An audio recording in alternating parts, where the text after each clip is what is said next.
My nemesis hadn't come to school for 3 days. I was finally starting to worry. If he didn't come back soon, the cockroaches I'd planted in his desk would starve to death. When our homeroom teacher walked into the classroom with a grave expression, I was busy organizing test papers. I'd collected about 20 pounds of them, planning to tell Ethan Sullivan when he returned that these were all the assignments the teachers had given during his absence. Just imagining his desperate expression made me actually look forward to coming to school. But one sentence from the homeroom teacher made me immediately stop what I was doing. "Students, please quiet down. Today I have some very heavy news to share. Our classmate Ethan Sullivan was unfortunately involved in a serious car accident a few days ago." I listened in a daze, unable to believe it. Ethan Sullivan just died like that? Who the hell beat me to running him over? Thankfully, the teacher's next sentence was, "After emergency treatment, Ethan is now out of danger, but he still hasn't woken up. The doctors say he may have become a vegetative patient." After the teacher finished speaking, everyone's eyes turned to me in unison. I reflexively blurted out, "I didn't hit him." My deskmate looked at me sympathetically and pulled out some tissues. "Chloe, don't be too sad. Ethan is so young, he'll definitely wake up soon. Yeah, his family is so rich, they'll definitely find him the best hospital. Maybe he'll be back at school next week." I took the tissue and silently wiped the tears from my face. That was close. Good thing nobody noticed these were tears of joy. I tried to explain, "Really, I didn't hit him." My deskmate started sobbing and came over to hug me. During break time, our usually noisy classroom was dead silent. Everyone tiptoed past me, being extra careful. The looks they gave me were indescribable. I suddenly felt guilty and tried hard to remember. Did they find out about me tricking Ethan into eating candy off the floor last week? Or did they discover that I spent an entire afternoon tearing out all the page numbers from Ethan's textbooks? I quickly went to Ethan's desk to destroy the evidence. I just killed 4 cockroaches and was preparing to dispose of the bodies when the class monitor walked by and patted my shoulder. "Still cleaning his desk? Let it go. He won't be back for a while." "No. I'm worried that if I leave them, these cockroaches will reproduce throughout our classroom." I just opened my mouth when the monitor sighed and said, "Don't say anything. I understand." I wanted to stuff the cockroaches in his mouth. Even the homeroom teacher seemed to have misunderstood me. She called me to her office and opened with, "I know you and Ethan had a good relationship, but you can't let it affect your studies too much. Teacher, your insults are getting more sophisticated." I was desperate. "Teacher, you've misunderstood. He and I." The homeroom teacher shook her head. "The teacher knows you two weren't dating. It was healthy competition, but you've been distracted all day. How can this continue?" She pointed at the stack of papers I was holding. "What's this?" I lowered my head shamefully and said, "Papers I prepared for Ethan Sullivan." The homeroom teacher's eyes welled up with tears of emotion.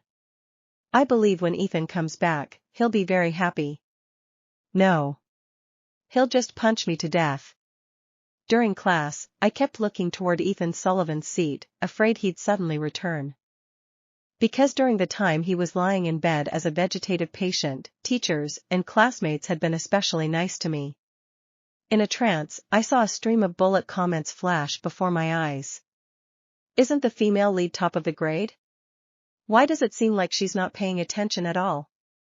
Come on, she just found out about their mutual feelings and then the male lead had an accident. The female lead is being very strong just by continuing to attend classes. I want to watch sweet campus romance, not this. The male lead's fiancé doesn't seem to visit often.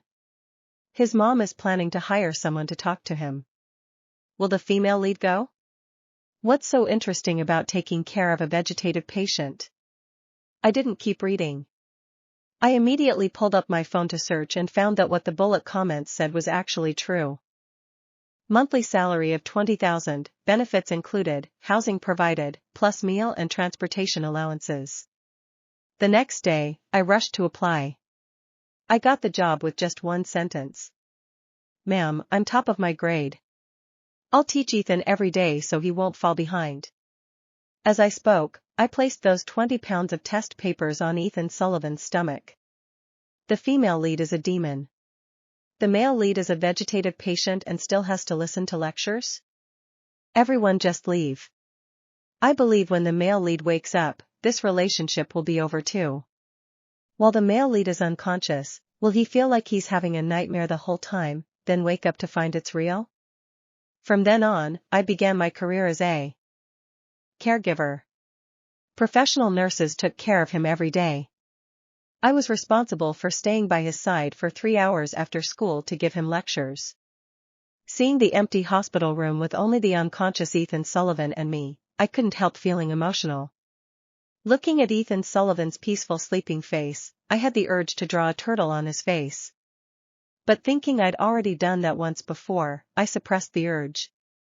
I leaned close to his face and whispered, "No way, Ethan Sullivan, did you really become a vegetative patient?"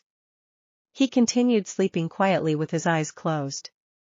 The bullet comments were going crazy. Hee, the male lead is at the female lead's mercy now. So exciting, if the female lead kisses him now, the male lead won't even know. But the plot is that the male lead is conscious the whole time, he just forgets later. Kiss him, he can't resist anyway. I lowered my eyes, my breath falling on his face, so close. I said, "Ethan Sullivan, if you don't wake up soon, I'm going to do something very bad to you." The bullet comments were excitedly screaming. I laughed lightly and slapped Ethan Sullivan across the face. Then I threw my head back and laughed. So satisfying. That's for secretly carrying me to the playground during my nap and making me the center of attention for the whole school. And for mocking me, saying I looked like a vegetative patient when I slept. Now he actually became a vegetative patient. I sighed. Karma really is a circle. You've finally fallen into my hands. Then I pulled out my phone and started live streaming. I named the stream, "Waiting for my vegetative son to wake up day 1. The bullet comments were shocked by my bold moves. On the first day, I played romance audiobooks for Ethan Sullivan. After hundreds of chapters where the female lead was tortured to death, just when she was about to wake up and fight back, I turned it off and switched to another toxic romance, starting over. By the 3rd day, the bullet comments looked pale. "Girl, I'm begging you, where did you find all these toxic novels? The male lead transplanted a uterus into himself and then what? Did he give birth? I actually want to see this one. Please finish it." Torturing Ethan is one thing, but we viewers aren't outsiders. Did anyone notice Ethan Sullivan's finger moved? I was startled and stopped doing my homework to look at Ethan Sullivan's hand. His right hand, resting on the bed rail, moved weakly and struggled to raise a middle finger. I pushed it back down. When I reported this to Ethan Sullivan's mother, she excitedly sent me a $50,000 bonus. Mrs. Sullivan wiped her tears and asked me, "What did you do to make Ethan respond?" I said, "I played him some romance novels." Mrs. Sullivan sighed emotionally. "Ethan must have thought of Vivian. Tomorrow, I'll have Vivian come visit him. With Vivian here, he'll definitely get better soon." I nodded vigorously, yes. The bullet comments were unhappy, all asking why I would let the female antagonist see Ethan Sullivan. The male lead doesn't even like his fiancée. Why push him toward the antagonist for no reason? The male lead's mom is so funny. The antagonist never came to visit, how did it become her credit? I ignored them all. I even carefully dressed up Ethan Sullivan, styled his hair, and added some blush to his face. So when Ethan Sullivan's fiancée Vivian Carter appeared, both she and the bullet comments fell silent. Did you see the antagonist's expression? Does she think the male lead sneaks out at night to work as a gigolo? The tears I prepared are being held back by laughter. It's okay, antagonist, laugh. We don't blame you, because we want to laugh too. Vivian Carter stood by the bed, wanting to cry but unable to. I sighed beside her. He was already like this when he arrived at the hospital. Vivian Carter asked incredulously, "You're saying his false eyelashes, eyeshadow, lipstick, highlighter, and the leather outfit were all there before the accident?" "Yeah, I really don't know what he was thinking at the time. Changing Ethan Sullivan's outfit had exhausted me, but seeing Vivian Carter's disgusted expression, I felt it was all worth it." I felt a bit sorry for Vivian Carter. Her fiancé became a vegetative patient and they still wouldn't let her break the engagement. So I took out 2 small feather dusters and gave them to her. The doctor said tickling the patient's feet can stimulate the brain and help with recovery.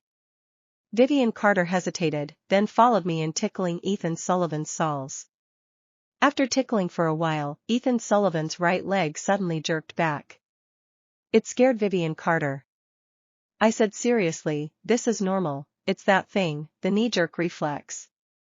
Vivian Carter said doubtfully, "I don't think knee-jerk reflex is like this, and why does he have a dumbbell tied to his leg?" I laughed heartily, "To prevent muscle atrophy." "Don't worry, it's fine. Look, Ethan Sullivan isn't saying anything. If he couldn't handle it, wouldn't he say something?" Vivian Carter thought that made sense and spent the whole afternoon tickling feet with me. The next day, Vivian Carter never came back. Not because she didn't want to. Because Ethan Sullivan's mother cried while holding her hand. "Vivian, Ethan's condition has finally improved. You must be his lucky star." Vivian looked like she wanted to say something. Then she looked at Ethan's foot. A large patch of skin on the sole was suspiciously red. She swallowed her words. "Yes. Maybe." After she left, Mrs. Sullivan grabbed my hands excitedly. "Chloe," Ethan responded twice after Vivian came. "We need to keep trying." I nodded. "You're right." The bullet comments suddenly became nervous. Why do I have a bad feeling? The female lead's expression is dangerous. Please tell me she isn't planning something weird. The next afternoon, I arrived carrying a huge stack of materials. Mrs. Sullivan looked surprised. "What are those?" I smiled. "Recovery training." The bullet comments immediately exploded. No. No, no, no. Not recovery training from her. Please. I dragged a chair beside the bed and opened the first workbook. "Since you're recovering, let's start with mathematics." Then I spent 3 straight hours reading every problem aloud. Not solving them. Just reading them. Question 1. Question 2. Question 3. Question 112. Halfway through, Ethan's eyelids twitched violently. I pretended not to notice. The bullet comments were crying. "This is torture. This is psychological warfare. Male lead, wake up quickly." By the 5th day, Ethan Sullivan's fingers moved more frequently. By the 7th day, he could clench his fist. Every time it happened, Mrs. Sullivan rewarded me. Every reward was another bonus. I looked at the growing balance in my account and felt deeply moved. Ethan Sullivan truly was a good person. Even unconscious, he was still helping me get rich. One afternoon, after finishing homework, I leaned over his bed. "Ethan Sullivan." No response. "If you wake up now, I'll forgive you for putting frogs in my backpack last semester." His eyelid twitched. I narrowed my eyes. "Interesting. If you wake up now, I won't tell anyone about the time you accidentally called the principal grandma." His fingers curled. The bullet comments were screaming. "He can hear her. He definitely can hear her. Male lead, fight back. Please fight back." I became thoughtful. Then I opened my phone gallery. There were hundreds of photos. All evidence from our years of fighting. "Ethan Sullivan, look." I showed him a picture. "This was when you fell into the fountain." His jaw tightened. "And this one was when the basketball hit your face." The blanket visibly moved. The bullet comments were losing their minds. "He's awake. He's actually awake. He's trying so hard not to wake up." I spent the entire afternoon reviewing embarrassing photos. When I finally finished, Ethan Sullivan's heart monitor was beeping much faster than before. The doctor came running in. After a full examination, he announced excitedly, "The patient is showing extremely strong signs of recovery." Mrs. Sullivan cried on the spot. The bullet comments fell silent. Only one sentence remained floating across the screen.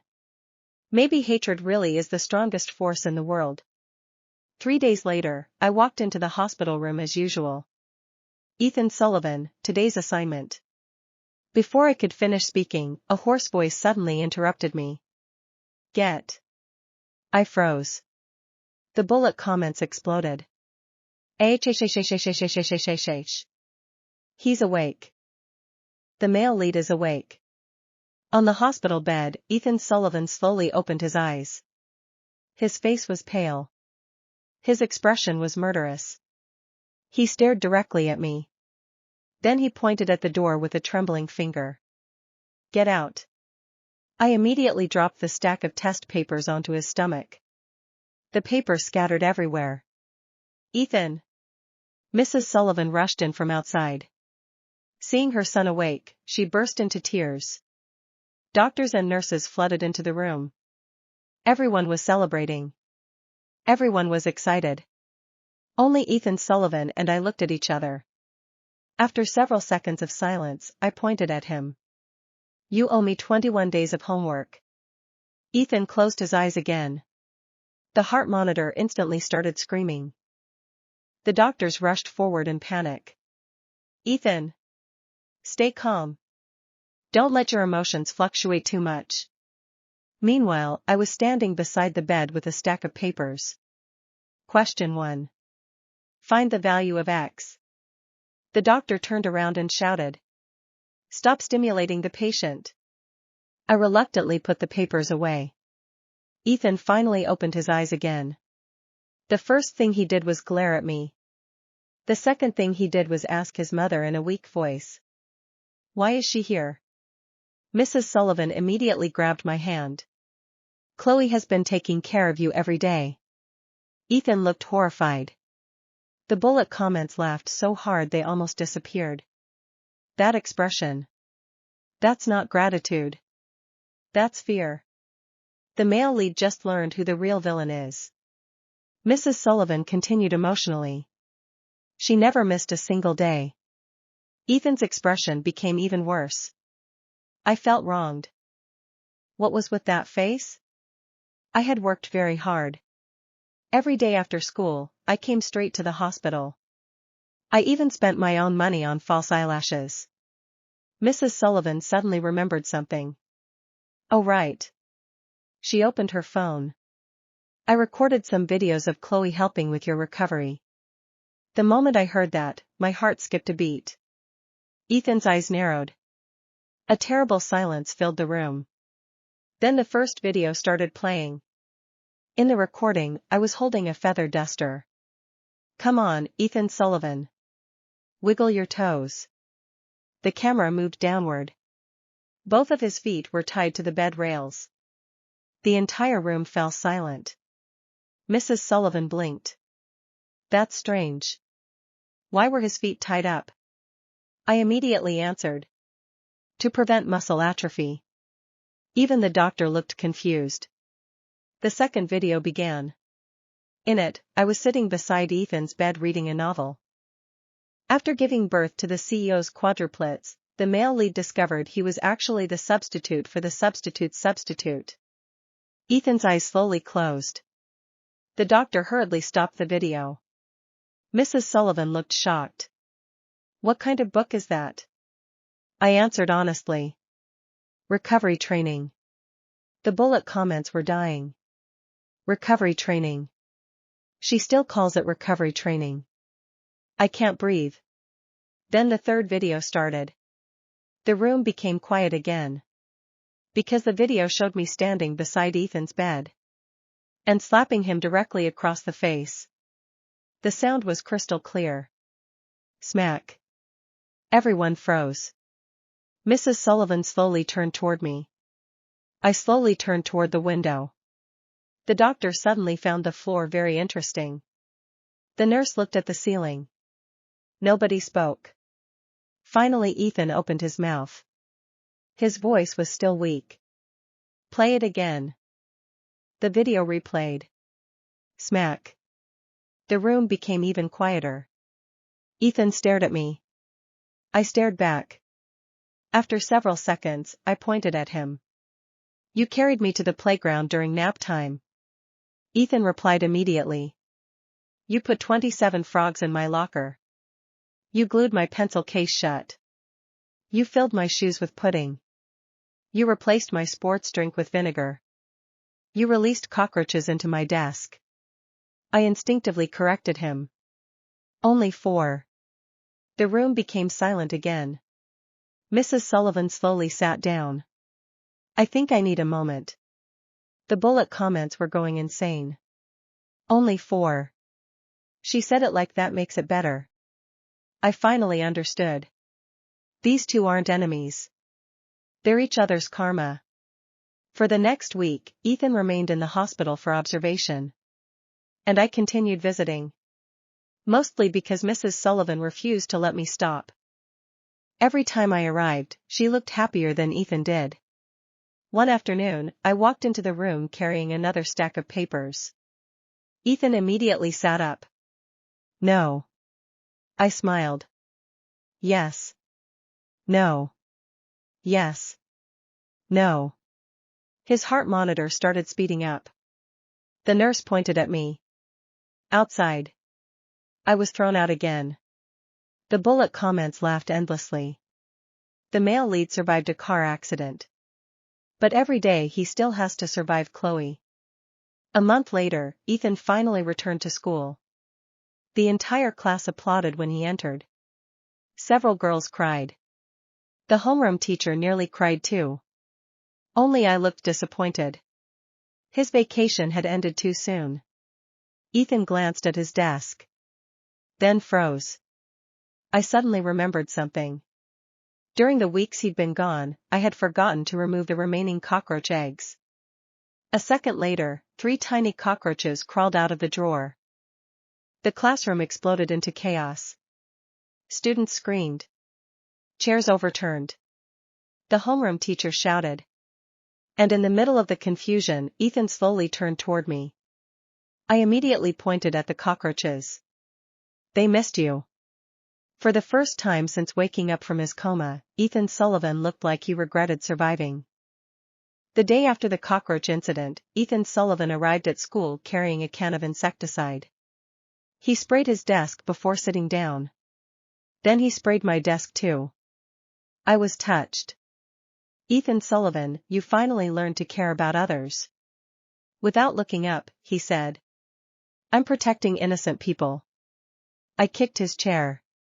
He kicked mine back. Everything seemed normal. Until the monthly exam results came out. I ranked first. Ethan ranked second. By 1 point. The entire class held their breath. Everyone knew what would happen next. I walked over and placed my score report on his desk. Ethan Sullivan. He closed his eyes. Go away. I smiled. You're welcome to look. The veins on his forehead immediately appeared. The bullet comments were emotional. It's been months. Why are they still flirting like this? This isn't flirting. This is attempted murder. A week later, it started raining after school. I stood at the school gate staring at the sky. I hadn't brought an umbrella. Just as I was considering making a run for it, an umbrella appeared above my head. I turned around. Ethan Sullivan looked annoyed. Move. I looked left and right. There was nobody else. Are you talking to me? No. The stray dog behind you. There isn't a stray dog behind me. Then who do you think I'm talking to? The bullet comments started screaming. He waited for her. He definitely waited. The male lead is gone. This is a different person. I walked beside him under the umbrella. Neither of us spoke. Halfway home, I noticed something. The umbrella kept drifting toward me. My shoulder was completely dry. Meanwhile, half of Ethan's uniform was soaked. I stared at him. What? Nothing. For some reason, my ears felt a little warm. A few days later, our school organized a sports festival. As usual, Ethan and I signed up for everything. As usual, we fought over first place. During the final relay race, I was running so hard that I didn't notice a loose patch of ground. The moment my foot landed, I slipped. The bullet comments exploded. Female lead. Be careful. Before I hit the ground, someone grabbed my wrist. The force was so strong that I was pulled backward instead. I crashed directly into Ethan Sullivan. The entire stadium became silent. I looked up. Ethan looked down. Neither of us moved. For the first time in years, neither of us knew what to say. Then the referee blew the whistle. Ethan Sullivan. Stop standing around and run. The moment was shattered instantly. Ethan shoved me upright. Watch where you're going. Then he ran off.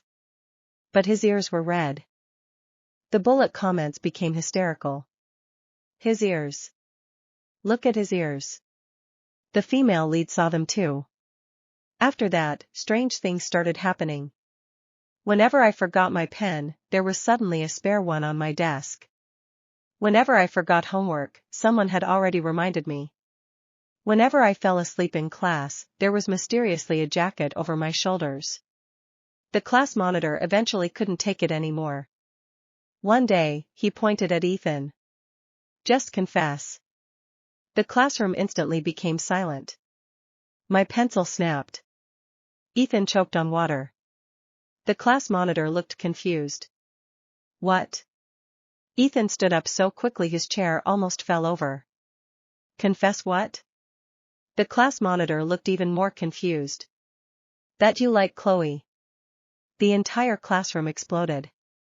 For the first time in my life, I saw Ethan Sullivan completely freeze. Even when he woke up from a coma, he hadn't looked this shocked.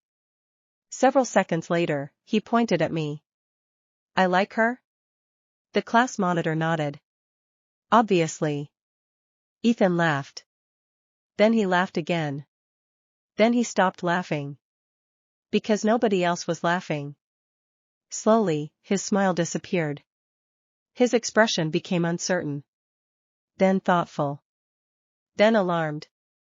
The bullet comments completely lost control. He's figuring it out. He's actually figuring it out. Oh my God. I suddenly felt nervous for no reason. The classroom seemed unusually quiet. Ethan looked at me. I looked at Ethan. For the first time since we'd met, neither of us had a comeback ready. Then the bell rang. The entire class collectively groaned. Because everyone knew. Neither of us would be able to pretend we hadn't heard that. Neither of us spoke about it. Not that day. Not the next day either. But something had definitely changed. The problem was that everyone else had noticed too. Every time Ethan and I argued, the class stared at us with excited expressions. Every time we sat in the same area, people exchanged looks. Even the homeroom teacher started smiling strangely whenever she saw us together. It was unbearable. One afternoon, I couldn't take it anymore. I slammed my book shut. Why is everyone acting weird? Across from me, Ethan paused. Then he looked away. I don't know. The bullet comments immediately started booing. Liar. He's lying. Look at him avoiding eye contact. I narrowed my eyes. Ethan Sullivan. What? Look at me. I'm busy. You're staring at a blank wall. I'm thinking. His ears were red again. The bullet comments were rolling on the floor. He's finished. The male lead is completely finished. A few weeks later, our school organized a study camp. Naturally, the two top students were assigned to the same room during the academic competition. When the teacher announced it, the entire bus erupted. I nearly stood up. I object. Ethan stood up at the same time. I object too. The teacher adjusted her glasses. Objection denied. The bullet comments celebrated like it was a holiday. That evening, we sat in complete silence. One desk. Two chairs. A mountain of practice problems. For once, nobody was trying to sabotage the other. The atmosphere felt strangely peaceful. After solving problems for 2 hours, I accidentally fell asleep. When I woke up, it was already dark. A blanket had been draped over my shoulders. The room lights had been dimmed. And Ethan was still sitting across from me doing practice papers. I stared. He noticed. What? I looked down at the blanket. Oh. He immediately looked away. It was cold. The bullet comments screamed. It's over. He's done for. I didn't know why. But my heart suddenly skipped. For the first time in years, I couldn't think of a single way to annoy him. The next morning, the competition results were announced.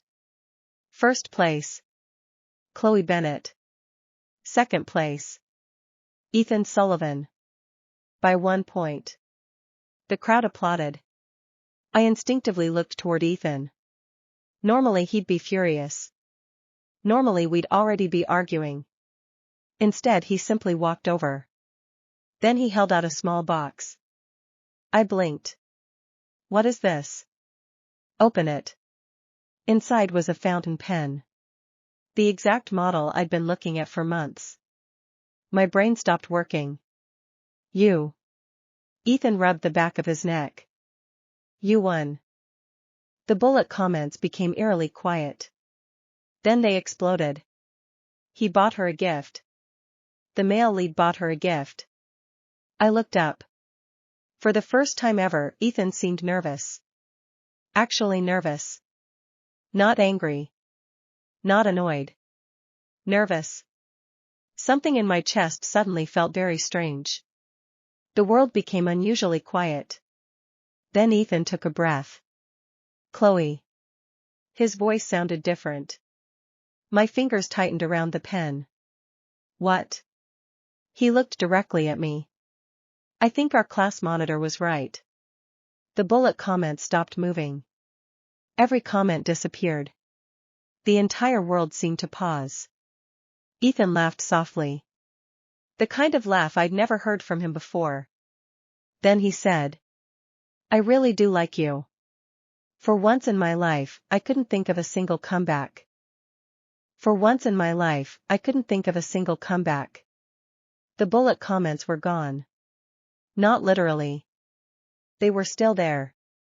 But they were moving so fast I couldn't read them. Ethan Sullivan looked almost relieved after saying it. Like he'd finally finished a test he'd been stuck on for months. Meanwhile, my brain had completely stopped working. After several seconds of silence, I pointed at myself. Me? Ethan closed his eyes. There isn't another Chloe standing here. Oh. Another few seconds passed. Oh. Ethan looked like he regretted waking up from his coma again. The bullet comments were losing their minds. Female lead. Please. Say something. Anything. I looked down at the pen in my hand. Then back at Ethan. Then at the pen again. My heart was beating strangely fast. This was annoying. I didn't like things I couldn't understand. Ethan Sullivan. What? Since when? He froze. Then immediately looked away. Not telling you. I narrowed my eyes. Tell me. No. Tell me. No. The familiar argument finally made both of us relax a little. Then Ethan sighed. A long time. How long? A long time. That's not an answer. Ethan looked at me. Then he laughed. Probably around the time you put 27 frogs in my locker. I immediately corrected him. It was 26. It was 27. It was 26. One of us had miscounted. Neither of us cared. The bullet comments were emotional. They really are perfect for each other. Who remembers the exact number of frogs years later? After a while, Ethan spoke again. Chloe. Yeah? You haven't answered me. The strange feeling in my chest came back. I hated that feeling. But I hated something else even more. The idea of Ethan Sullivan standing beside someone else. The idea of another girl getting his umbrella. Another girl arguing with him every day. Another girl sitting in his seat when he wasn't looking. Another girl making him laugh. That thought was unexpectedly irritating. Very irritating. I stared at him. Then I asked. If I say no, will you stop talking to me? Ethan immediately answered. No. Will you stop sitting beside me? No. Will you stop arguing with me? No. Will you stop annoying me? He thought about it. No. I nodded. Okay. Ethan waited. The bullet comments waited. The entire universe seemed to wait. Finally Ethan asked. Okay, what? I looked at him like he was stupid. Okay, let's date. The silence that followed lasted 3 full seconds. Then Ethan Sullivan looked completely stunned. I had imagined this moment many times. Not the dating part. The part where Ethan Sullivan was speechless. It was incredibly satisfying. The bullet comments exploded. That's it? That's the confession? They negotiated a relationship like a business contract. I love them. Ethan finally recovered. Then he laughed. Not his usual sarcastic laugh. Not the laugh he used when making fun of me. A genuinely happy laugh. It sounded weird. I decided not to mention it. On the ride home, we sat beside each other. Everything felt exactly the same. And completely different. After 10 minutes, Ethan suddenly held out his hand. I looked at it. Then at him. What? Nothing. Then why is your hand out? Ethan looked embarrassed. For some reason, that made me want to laugh. You've never dated before, have you? No. I burst out laughing. Ethan glared at me. Neither have you. That's different. How? I don't know. We argued about it all the way home. By the time we reached my house, neither of us had won. Which was normal. As I turned to leave, Ethan suddenly called my name. I looked back. He stood there quietly for a moment. Then he said. Try not to get hit by any cars. I stared. Then I laughed so hard I almost couldn't breathe. Because that was probably the most romantic thing Ethan Sullivan had ever said. And judging by the way his ears immediately turned red, he knew it too. Years later, when people asked how Ethan Sullivan and I got together, nobody believed the truth. Not the teachers. Not our classmates. Not even our own children. Mom, our daughter said one day. You're telling me you used to put cockroaches in Dad's desk? Only 4. Across the room, Ethan immediately said. There were more than 4. Our daughter looked horrified. Then she turned to Ethan. And you still married her? Ethan looked up from his book. Without hesitation, he answered. Unfortunately. I threw a pillow at him. He caught it without even looking. Like he'd been doing for years. Our daughter sighed. You two are weird. Then she walked away. After she left, the room became quiet. I sat down beside Ethan on the couch. He automatically moved closer so I could steal half his blanket. Also like he'd been doing for years. After a while, he suddenly spoke. You know. What? If I had known getting hit by a car would make you nicer to me, I would have done it sooner. I stared at him. Then I kicked him. Ethan laughed and caught my ankle before I could kick him again. The afternoon sunlight spilled across the room. Everything was peaceful. Comfortable. Familiar. Exactly the way it had always been. I leaned against his shoulder. Ethan squeezed my hand. And for once, neither of us argued.